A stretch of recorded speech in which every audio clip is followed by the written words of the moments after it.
Hi ನಮಸ್ಕಾರ, ನೀವು ನೋಡ್ತಾ ಇದ್ದೀರಾ ವಿಜಯ್ ಮೈಲಾರ್ ಯೂಟ್ಯೂಬ್ ಚಾನಲ್. ಈಗ ಎಲ್ಲರೂ ಕೂಡ ಕಾಯ್ತಾ ಇರೋದೇನಪ್ಪ ಅಂತಂದರೆ ಟ್ರೈಲರ್ ನೋಡಾದ್ಮೇಲೆ ಟಿಕೆಟ್ ಬುಕ್ಕಿಂಗ್ ಯಾವಾಗ ಓಪನ್ ಆಗುತ್ತೆ ಅಂತ. ಸೊ ಇದ್ರ ಬಗ್ಗೆ ಖಂಡಿತವಾಗ್ಲೂ ಒಂದು ಇನ್ಫಾರ್ಮೇಷನ್ ನಿಮ್ಮ ಜೊತೆ ಶೇರ್ ಮಾಡ್ಕೊಳ್ತೀನಿ. ಏನು ಕತೆ ಏನು ವಿಚಾರ ತಿಳಿಸ್ತೀನಿ ಅಂತ ಹೇಳ್ತೀವಿ. ವಿಡಿಯೋ ಬೇಗ ಶುರು ಮಾಡ್ತಾ ಇದ್ದೀನಿ. ಶುರು ಮಾಡೋಕ್ಕಿಂತ ಮುಂಚೆ ಚಾನಲ್ಗಿನ್ನ ಸಬ್ಸ್ಕ್ರೈಬ್ ಸಬ್ಸ್ಕ್ರೈಬ್ ಮಾಡ್ಕೊಳ್ಳಿ. ಇನ್ಸ್ಟಾ, ಫೇಸ್ಬುಕ್ ಹಾಗೆ ಎಕ್ಸೆಲ್ ಫಾಲೋ ಮಾಡೋದನ್ನು ಮರಿಬೇಡಿ. ಈಗ ಆಲ್ರೆಡಿ ಟ್ರೈಲರ್ ಬಂದಾದ್ಮೇಲೆ ಒಂದು ನೆಕ್ಸ್ಟ್ ಲೆವೆಲಲ್ಲಿ ಆಡಿಯನ್ಸ್ಗಳು ಕಾಯ್ತಾ ಇದ್ದಾರೆ ಸಿನಿಮಾನ ಥಿಯೇಟ್ರಲ್ಲಿ ನೋಡೋಕ್ಕೆ. ಸೊ ಸಿನಿಮಾ ಥಿಯೇಟ್ರಲ್ಲಿ ನೋಡಬೇಕು ಅಂತಂದರೆ ಟಿಕೆಟ್ ಬುಕ್ಕಿಂಗ್ ಯಾವಾಗ ಆಗುತ್ತೆ ಅನ್ನೋ ಒಂದು ಕಾತುರತೆಯಲ್ಲಿ ಎಲ್ಲರೂ ಕೂಡ ಕಾಯ್ತಾ ಇದ್ದೀರಿ. ಆಲ್ಮೋಸ್ಟ್ ಗೊತ್ತು, ತುಂಬ ಜನ ಕಾಮೆಂಟ್ ಮಾಡಿದ್ರಿ ಟ್ರೈಲರ್ ರಿಯಾಕ್ಷನಲ್ಲಿ ಟಿಕೆಟ್ ಬುಕ್ಕಿಂಗ್ ಬಗ್ಗೆ ಸ್ವಲ್ಪ ಹೇಳಿ ಬ್ರದರ್ ಅಂತ.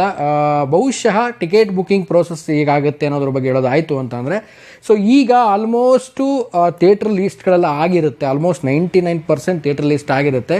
ಈಗ ಫಸ್ಟ್ ಏನು ಅಂತಂದರೆ ಥಿಯೇಟ್ರ್ ಲಿಸ್ಟ್ ಹೊರಗಡೆ ಬರಬೇಕು. ಥಿಯೇಟ್ರ್ ಲಿಸ್ಟ್ ಬಂದಾದಮೇಲೆ ಕರ್ನಾಟಕದಲ್ಲಿ ಥಿಯೇಟ್ರ್ ಲಿಸ್ಟ್ ಬಂದಾದಮೇಲೆ ನೆಕ್ಸ್ಟ್ ಬುಕ್ಕಿಂಗ್ ಪ್ರೊಸೆಸ್ ಸ್ಟಾರ್ಟ್ ಆಗುತ್ತೆ. ಫಸ್ಟು ಥಿಯೇಟ್ರ್ ಲಿಸ್ಟನ್ನು ಬಿಡ್ತಾರೆ. ಸೊ ಹಾಗಾದರೆ ಬುಕ್ಕಿಂಗ್ ಯಾವಾಗ ಓಪನ್ ಆಗುತ್ತೆ, ಆನ್ಲೈನ್ ಬುಕ್ಕಿಂಗು. ಸೊ ಈ ಸಿನಿಮಾ ಒಂದು ಸ್ಪೆಸಿಫಿಕಲಿ ತಲೆಗಿಟ್ಕೊಳ್ಳಿ, ತುಂಬಾ ಒಂದು ಇಂಪ್ರೆಷನ್ ಕ್ರಿಯೇಟ್ ಮಾಡಿರೋದ್ರಿಂದ ನಾನು ಕಳೆದ ಒಂದು 2-3 ವಿಡಿಯೋ ಹಿಂದ್ಗಡೆನೇ ಹೇಳಿದ್ದೆ ನಾನು ಟಾಕ್ಸಿಕ್ ಬಗ್ಗೆ ಮಾತಾಡುವಾಗ. ಈ ಸಿನಿಮಾ ಇಡೀ ಒಂದು ಊರಲ್ಲಿ ಎಷ್ಟು ಥಿಯೇಟರ್ಸ್ಗಳಿದೆಯೋ ಅಷ್ಟೂ ಥಿಯೇಟ್ರಲ್ಲೂ ಕೂಡ ಹಾಕಿದ್ರು ಕೂಡ ಅಷ್ಟು ಆಡಿಯನ್ಸ್ಗಳು ಬಂದು ನೋಡ್ತಾರೆ. ಎಕ್ಸಾಂಪಲಾಗಿ ನಾನು ಹೇಳಿದ್ದೆ, 2 ಥಿಯೇಟ್ರ್ ಏನಾದ್ರು ನಿಮ್ಮ ಊರಲ್ಲಿ ಇತ್ತಂದರೆ 2 ಥಿಯೇಟ್ರಿಗೂ ಕೂಡ ಟಾಕ್ಸಿಕ್ ಬರುತ್ತೆ. ಏನಕ್ಕೆ ಅಂದರೆ ಆಡಿಯನ್ಸಿನ ಒಂದು ಇಂಪ್ರೆಷನ್ ಅಷ್ಟರ ಮಟ್ಟಿಗೆ ಸಿನಿಮಾ ಮೇಲಿರೋದ್ರಿಂದ. ಸೊ ಈಗಿನ ಒಂದು ಪ್ರೆಸೆಂಟ್ ಸಿಚುವೇಶನ್ನು ಆ್ಯಂಡ್ ಈಗಿನ ಒಂದು ಸಿನಿಮಾ ರಿಲೀಸ್ ಆದರೆ ಆದಷ್ಟು ಎಷ್ಟು ಶೋಗಳನ್ನು ಕೊಡೋಕ್ಕಾಗುತ್ತೋ, ಎಷ್ಟು ಶೋಗಳನ್ನು ರನ್ ಮಾಡೋಕ್ಕಾಗುತ್ತೋ ಮ್ಯಾಕ್ಸಿಮಮ್ ರನ್ ಮಾಡ್ತಾರೆ. ಯಾಕೆಂದರೆ ಯಾರಿಗೂ ಕೂಡ ವೇಟಿಂಗ್ ಅನ್ನುವಂಥದ್ದು, ಯಾಕೆಂದರೆ ತುಂಬ ಜನ ಇರ್ತಾರೆ. ಒಂದು ಥಿಯೇಟ್ರಲ್ಲಿ ಹಬ್ಬ ಅಂದರೆ ಒಂದು 800-900 ಕೆಪಾಸಿಟಿ ಇರ್ತಕ್ಕಂಥ ಥಿಯೇಟ್ರ್ಗಳಿದೆ. ಒಂದು ಊರಲ್ಲಿ ಎಷ್ಟು ಜನ ಇರ್ತಾರೆ. ಸೊ ಈ ಒಂದು ಕಂಪ್ಯಾಟಿಬಿಲಿಟಿ ನೋಡೋದಾಯಿತು ಅಂದರೆ ಶೋಗಳನ್ನು ಜಾಸ್ತಿ ಮಾಡ್ತಾ ಹೋಗಲೇಬೇಕು. ಯಾಕಂದರೆ ಬೇಡಿಕೆ ಅಷ್ಟಿದ್ದೇ ಇರುತ್ತೆ. ಸೊ ಶೋಗಳನ್ನು ಜಾಸ್ತಿ ಮಾಡಿದಷ್ಟು ಕೂಡ ತುಂಬಾ ಒಳ್ಳೆಯದು. ಯಾಕೆಂತಂದರೆ ಎಷ್ಟು ಶೋಗಳನ್ನು ಜಾಸ್ತಿ ಮಾಡ್ತಾರೋ ಸೊ ಅಷ್ಟು ಆಡಿಯನ್ಸ್ಗಳು ಬಂದು ಫಸ್ಟ್ ಸಿನಿಮಾ ನೋಡ್ತಾರೆ. ಆ್ಯಂಡ್ ಕಲೆಕ್ಷನ್ಸ್ ಕೂಡ ಅಷ್ಟರ ಮಟ್ಟಿಗೆ ಒಂದು ಬಿಗ್ಗೆಸ್ಟ್ ಕಲೆಕ್ಷನ್ ಕೂಡ ಆಗುತ್ತೆ. ಒಂದು ರೆಕಾರ್ಡ್ ಬ್ರೇಕ್ ಮಾಡೋಕ್ಕೂ ಕೂಡ ಒಂದು ಚಾನ್ಸಸ್ ತುಂಬಾ ಇರುತ್ತೆ. ಸೊ ಹಾಗಾಗಿ ಈ ಒಂದು ಸಿನಿಮಾಗಳ ಒಂದು ಟಾಕ್ಸಿಕ್ ಸಿನಿಮಾದ ಒಂದು ರಿಲೀಸ್ ಬಂದುಬಿಟ್ಟು ಎಷ್ಟು ಥಿಯೇಟ್ರ್ ಇದೆಯೋ ಮ್ಯಾಕ್ಸಿಮಮ್ ಅಷ್ಟು ಥಿಯೇಟ್ರಿಗೂ ರಿಲೀಸ್ ಮಾಡ್ತಾರೆ ಅಂತ ನಾನು ಅಂದ್ಕೊಂಡಿದ್ದೀನಿ. ಸೊ ಅದಾದ ಮೇಲೆ ಈ ಒಂದು ಟಾಕ್ಸಿಕ್ನ ಶೋಗಳ ಬಗ್ಗೆ ಹೇಳೋದಾಯಿತು ಅಂತಂದರೆ, ಸೊ ಈಗ ಆಲ್ರೆಡಿ ಗೊತ್ತಿರೋ ಹಾಗೇ ಬೆಳಗ್ಗೆನೇ ಇರುವಂಥ ಫ್ಯಾನ್ ಶೋ ಎಲ್ರಿಗೂ ಗೊತ್ತಿರುವಂಥ ವಿಚಾರ. ಸೊ ಅದೇ ರೀತಿಯಲ್ಲೇ ಫ್ಯಾನ್ ಶೋ ಕಂಟಿನ್ಯೂಷನ್ ಮಾಡ್ತಾರೆ. ಒಂದೊಂದು ದಿನಕ್ಕೆ ಮಿನಿಮಮ್ ಆಗಿ ನನಗನ್ಸೋ ಪ್ರಕಾರವಾಗಿ ಸಿಂಗಲ್ ಸ್ಕ್ರೀನ್ ಇರ್ತಕ್ಕಂಥ ಥಿಯೇಟ್ರ್ಗಳಲ್ಲಿ ಒಂದು 6 ಶೋ ಅಂತೂ ಖಂಡಿತವಾಗ್ಲೂ ಒಂದು ಶೋ ರನ್ ಆಗೇ ಆಗುತ್ತೆ. ಮಿನಿಮಮ್ ಒಂದು 5-6 ಶೋ ಅಂತೂ ರನ್ ಮಾಡೇ ಮಾಡ್ತಾರೆ. ಇನ್ನು ಮಲ್ಟಿಪ್ಲೆಕ್ಸ್ ಅಂತ ಬಂದುಬಿಟ್ರೆ ಸೊ ಎಲ್ಲ ಊರಲ್ಲೂ ಮಲ್ಟಿಪ್ಲೆಕ್ಸ್ಗಳಿರಲ್ಲ. ಸೊ ಟೈರ್ 1 ಸಿಟೀಸು, ಟೈರ್ 2 ಸಿಟೀಸ್ಗಳಲ್ಲಿ ಮಲ್ಟಿಪ್ಲೆಕ್ಸ್ ಅವೈಲೇಬಲ್ ಇರುತ್ತೆ. ಸೊ ಅಲ್ಲೂ ಕೂಡ ಮ್ಯಾಕ್ಸಿಮಮ್ ಒಂದು 10-15 ಶೋ ಅಂತೂ ಯಾವುದೇ ದೋಖ ಇಲ್ದಂಗೆ ಒಂದು ಬುಕ್ಕಿಂಗ್ಸ್ಗಳಾಗುತ್ತೆ. ಬಟ್ ಈಗೆಲ್ಲರೂ ತಲೆಯಲ್ಲಿ ಕಾಡ್ತಿರೋಂಥ ಪ್ರಶ್ನೆ ಬುಕ್ಕಿಂಗ್ ಯಾವಾಗ ಓಪನ್ ಆಗುತ್ತೆ ಅಂತ. ಸೊ ಬುಕ್ಕಿಂಗ್ ನನಗನ್ಸೋ ಪ್ರಕಾರವಾಗಿ 20 ಇಲ್ಲ 21ನೇ ತಾರೀಕು ಮ್ಯಾಕ್ಸಿಮಮ್ ಟೈಮ್ ಅದು. ಸೊ ಅಷ್ಟರೊಳಗಂತೂ ಖಂಡಿತವಾಗ್ಲೂ ಓಪನ್ ಮಾಡೇ ಮಾಡ್ತಾರೆ. ಆ್ಯಂಡ್ ಈಗಲೂ ಹೇಳ್ತೀನಿ, ಟೈರ್ 1 ಸಿಟೀಸು, ಟೈರ್ 2 ಸಿಟೀಸ್ ಅಂದರೆ ಟೈರ್ 1 ಅಂದರೆ ಮೆಟ್ರೋಪಾಲಿಟನ್ ಸಿಟೀಸು, ಟೈರ್ 2 ಅಂದರೆ ಮಹಾನಗರ ಪಾಲಿಕೆ ಸಿಟೀಸ್ಗಳು. ಸೊ ಇಲ್ಲಿ ಮೇನ್ ಆಗಿ ಮೊದಲೇದಾಗಿ ಓಪನ್ ಆಗ್ಬೋದು. ಸೊ ಇನ್ನೂ ಏನಾದ್ರು ಲೇಟ್ ಆಗಿತ್ತು ಅಂತಂದರೆ ಆಮೇಲೆ 3ನೇ ದಿನಕ್ಕೆ ಎಲ್ಲ ಕಂಪ್ಲೀಟಾಗಿ ಓಪನ್ ಆಗುತ್ತೆ. ಸೊ ಈ ವಿಚಾರ ಟಾಕ್ಸಿಕ್ನ ಒಂದು ಬುಕ್ಕಿಂಗ್ ಬಗ್ಗೆ. ಸೊ ಈ ಒಂದು 20-21ನೇ ತಾರೀಕಿಗೆ ರಿಲೀಸ್ ಆಗುತ್ತೆ. ಸೊ ಅಂದರೆ ಟಿಕೆಟ್ ಬುಕ್ಕಿಂಗ್ ಓಪನಿಂಗ್ ಆಗುತ್ತೆ.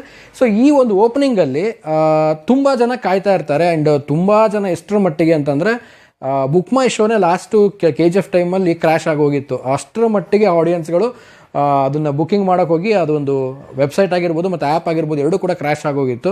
ಸೊ ಇದಕ್ಕೂ ಕೂಡ ಅದಾಗುತ್ತೆ ಖಂಡಿತವಾಗ್ಲೂ, ಯಾವುದೇ ಡೌಟ್ ಇಲ್ಲ. ಬಟ್ ಅದಕ್ಕೆ ತಕ್ಕಂಥ ಪ್ರಿಪ್ರೇಷನ್ ಆಯಾ ಒಂದು ಬುಕ್ ಮೈ ಶೋ ಆ್ಯಪ್ ಆಗಿರ್ಬೋದು, ಆಮೇಲೆ ಈ ಸಿನಿಮಾಗಳ ಟಿಕೆಟ್ ಬುಕ್ಕಿಂಗ್ ಮಾಡುವಂಥ ಒಂದು ಆ್ಯಪ್ಗಳಿದೆ. ಸೊ ಡೆವಲಪ್ ಮಾಡ್ಕೊಳ್ತಾರೆ ಈ ಸರಿ. ಅದು ಯಾವುದೇ ರೀತಿಯಾದಂಥ ಅಡಚಣೆ ಆಗೋಕ್ಕೆ ಬಿಡಲ್ಲ. ಸೊ ಬಹುಶಃ 20-21ಕ್ಕೆ ಟಿಕೆಟ್ ಬುಕ್ಕಿಂಗ್ ಓಪನ್ ಆಗುತ್ತೆ. ಫಸ್ಟ್ ಈಗ ಇನ್ನೊಂದು 4-5 ದಿನಗಳಲ್ಲಿ ಥಿಯೇಟ್ರ್ ಲಿಸ್ಟನ್ನು ಬಿಡ್ತಾರೆ. ಸೊ ನಾನು ಕೂಡ ಥಿಯೇಟ್ರ್ ಲಿಸ್ಟಿಗೆ ಕಾಯ್ತಾ ಇದ್ದೀನಿ. ಸೊ ಮ್ಯಾಕ್ಸಿಮಮ್ ಅಂದರೆ ಮ್ಯಾಕ್ಸಿಮಮ್ ಕರ್ನಾಟಕದ ಬಗ್ಗೆ ಹೇಳ್ತಾ ಇರೋದು ನಾನು, ಮ್ಯಾಕ್ಸಿಮಮ್ ಥಿಯೇಟರ್ಸ್ಗಳು ಮ್ಯಾಕ್ಸಿಮಮ್ ಶೋಸ್ಗಳು ಪಕ್ಕಾ ಕೊಡ್ತಾರೆ. ಸೊ ಈ ಸಿನಿಮಾಗಿರುವಂಥ ಇಂಪ್ರೆಷನ್ ಅಷ್ಟರ ಮಟ್ಟಿಗಿದೆ. ಸೊ ಒಂದೊಂದು ಥಿಯೇಟ್ರು ಕೊಡುವಂಥದ್ದಿಲ್ಲ. ಸೊ ಮಿನಿಮಮ್ 2-3 ಥಿಯೇಟ್ರ್ ಅಂತೂ ಫಿಕ್ಸ್ ಇರುತ್ತೆ. ಸೊ ಅಷ್ಟರ ಮಟ್ಟಿಗೆ ಇಂಪ್ರೆಷನ್ ಇದೆ. ನಾನು ಆಗ ಹೇಳಿದಾಗೆ ಎಲ್ಲ ಊರಲ್ಲೂ ಕೂಡ ಮಲ್ಟಿಪ್ಲೆಕ್ಸ್ಗಳಿರಲ್ಲ. ಸೊ ಮಲ್ಟಿಪ್ಲೆಕ್ಸ್ಗಳು ಎಲ್ಲೆಲ್ಲಿ ಯಾವ್ಯಾವ ಊರಲ್ಲಿ ಮಲ್ಟಿಪ್ಲೆಕ್ಸ್ಗಳಿದೆಯೋ ಅಲ್ಲೂ ಕೂಡ ಮ್ಯಾಕ್ಸಿಮಮ್ ಶೋಸ್ಗಳಾಗುತ್ತೆ. ಸೊ ಒಟ್ಟಾರೆ ಹೇಳಬೇಕು ಅಂತಂದರೆ ಈ ಸಿನಿಮಾದ ಇಂಪ್ರೆಷನ್ ಹೇಗಿದೆ, ಎಷ್ಟೋ ಜನ ಮಾತಾಡ್ತಾರೆ ಈ ಸಿನಿಮಾಗೆ KGF ಥರ ಒಂದು ರೀತಿಯಲ್ಲಿ ಕ್ರೇಜ್ ಇಲ್ಲ ಹಾಗೆ ಹೇಗೆ ಅಂತ ಮಾಡಿದೆ. ಬಟ್ ಈ ಸಿನಿಮಾಗೆ KGF ಅಲ್ಲ, ಸೊ ಅದಕ್ಕೂ ನೆಕ್ಸ್ಟ್ ಲೆವೆಲಲ್ಲಿ ಆಡಿಯನ್ಸ್ಗಳು ವೇಟ್ ಮಾಡ್ತಾ ಇದ್ದಾರೆ. So not for only India, world wide Rocky ಬಾಯ್ನ ನೋಡೋಕ್ಕೆ, ಯಶ್ ಅವ್ರನ್ನ ನೋಡೋಕ್ಕೆ ಕಾಯ್ತಾ ಇದ್ದಾರೆ. ಇದ್ರ ಯಾವುದೇ ಡೌಟ್ ಇಲ್ಲ. ಈ ಸಿನಿಮಾ ಬಗ್ಗೆ ಯಾವುದೇ ರೀತಿಯಾದಂಥ ಒಂದು ಪ್ರಮೋಷನ್ಸ್ ಬಗ್ಗೆ ಆಗಿರ್ಬೋದು, ಅದಾಗಿರ್ಬೋದು. ಸೊ ಯಾವುದೇ ಒಂದು ರೀತಿಯಿಲ್ಲ. ಯಾಕಂದರೆ ಮೊನ್ನೆ ರೀಸೆಂಟಾಗಿ ಟ್ರೈಲರ್ ಲಾಂಚ್ ಆದಮೇಲೆ ಹೇಳಿದ್ದಾರೆ. ಸೊ ಬೆಂಗಳೂರಿಂದ ಸ್ಟಾರ್ಟ್ ಮಾಡಿದ್ದಾರೆ ಪ್ರಮೋಷನ್ಸ್ನ. ಇನ್ನೇನೋ ಬೇರೆ ಸ್ಟೇಟ್ ಆಗಿರ್ಬೋದು, ಆಮೇಲೆ ಬೇರೆ ಕಂಟ್ರಿ ಆಗಿರ್ಬೋದು. ಸೊ ಪ್ರೆಸ್ ಮೀಟ್ಸ್ಗಳು, ಇಂಟರ್ವ್ಯೂಸ್ಗಳನ್ನೆಲ್ಲ ಮಾಡ್ತಾರೆ. ಸೊ ಅದು ಕಾಮನ್ ಆಗಿ ನಡೀತಾ ಹೋಗುತ್ತೆ. ಸೊ ಅದು ಆಗ್ತಿದ್ದಾಗೇ ನೆಕ್ಸ್ಟು ಬುಕಿಂಗ್ ಬಗ್ಗೆ ಎಲ್ಲರೂ ನಾವೇನು ಕಾಯ್ತಾ ಇದ್ದೀವಿ. ಸೊ ಬುಕಿಂಗ್ ಕೂಡ ಓಪನ್ ಆಗುತ್ತೆ. ಬುಕಿಂಗ್ ಆಗ್ತಿದ್ದಂಗೆ ಸಿನಿಮಾನ ಹೋಗಿ ಥಿಯೇಟ್ರಲ್ಲಿ ನೋಡೋದು. ಸೊ ಕಾಮೆಂಟ್ ಮಾಡಿ ನಿಮ್ಮ ಊರಲ್ಲಿ ಎಷ್ಟು ಥಿಯೇಟರ್ಸ್ಗಳಿದೆ ಆ್ಯಂಡ್ ಲಾಸ್ಟ್ KGF ಎಷ್ಟು ಥಿಯೇಟ್ರಲ್ಲಿ ರಿಲೀಸ್ ಆಗಿತ್ತು ಅಂತ ತಿಳಿಸಿ ಅಂತ ಹೇಳ್ತಾ ಸೊ ವಿಡಿಯೋ ಮುಗಿಸ್ತಾ ಇದ್ದೀನಿ. ಸೊ ಮುಗಿಸೋದಕ್ಕಿಂತ ಮುಂಚೆ ಚಾನಲ್ಗೆ ಯಾರು ಸಬ್ಸ್ಕ್ರೈಬ್ ಮಾಡ್ಕೊಂಡಿಲ್ಲ ಸಬ್ಸ್ಕ್ರೈಬ್ ಮಾಡ್ಕೊಳ್ಳಿ. ಇನ್ಸ್ಟಾ, ಫೇಸ್ಬುಕ್ ಹಾಗೆ ಎಕ್ಸೆಲ್ ಫಾಲೋ ಮಾಡೋದನ್ನು ಮರಿಬೇಡಿ ಅಂತ ಹೇಳ್ತಾ ಇವತ್ತಿನ ವಿಡಿಯೋನ ಮುಗಿಸ್ತಾ ಇದ್ದೀನಿ. ನಮಸ್ಕಾರ.